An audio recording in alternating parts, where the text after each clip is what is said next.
இந்த வருடத்திலே சிவகார்த்திகேயன் நடித்த படம் தான் அதிகமான லாபத்தை தயாரிப்பாளருக்கு கொடுத்திருக்கிறதாம்.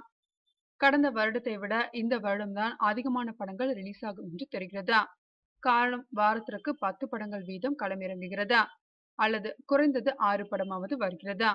இதெல்லாம் சின்ன பட்ஜெட் படங்கள் தான். பெரிய பட்ஜெட் படங்கள் என்று பார்த்தால் வாரத்திற்கு 1 அல்லது 2 தான் வருகிறதா. இப்படி வாரத்திற்கு 10 படங்கள் இறங்கினாலும் தயாரிப்பாளருக்கு நல்ல லாபத்தை கொடுத்த படம் எதுவென்றால் அது காக்கி சட்டை படம் தானாம். இந்த வருடம் ஆரம்பத்திலே ஐ, ஆம்பள, டார்லிங் என வரிசையாக படங்கள் களம் கண்டதா. இதில் ஐ படம் நல்ல வசூலை தந்தாலும் படத்தின் பட்ஜெட்டை ஒப்பிடுகையில் லாபம் சுமார்தான். அதே போல்தான் ஆம்பள படம். ஆனால் யாரும் எதிர்பார்க்காத வண்ணமாக திடீரென்று வெளியான டார்லிங் படம் பட்ஜெட்டை விட ஓரளவுக்கு அதிகமான வசூலை கொடுத்ததா.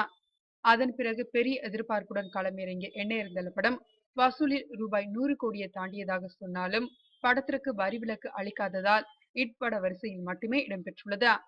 அநேகன் படத்தின் வசூல் ரூபாய் 60 கோடி என்று பில்டப் கொடுத்தாலும் உண்மையாகவே அப்படத்தினால் தயாரிப்பாளருக்கு நஷ்டம்தான் ஏற்பட்டுள்ளதாம். ஆனால் சிவகார்த்திகேயன் நடிப்பில் வெளிவந்த காக்கி சட்டை படம் கலவையான விமர்சனங்களை சந்தித்து வந்தாலும் வசூலில் எந்த பாதிப்பும் இல்லாமல் ரூபாய் 50 கோடியை தாண்டியுள்ளதாம்.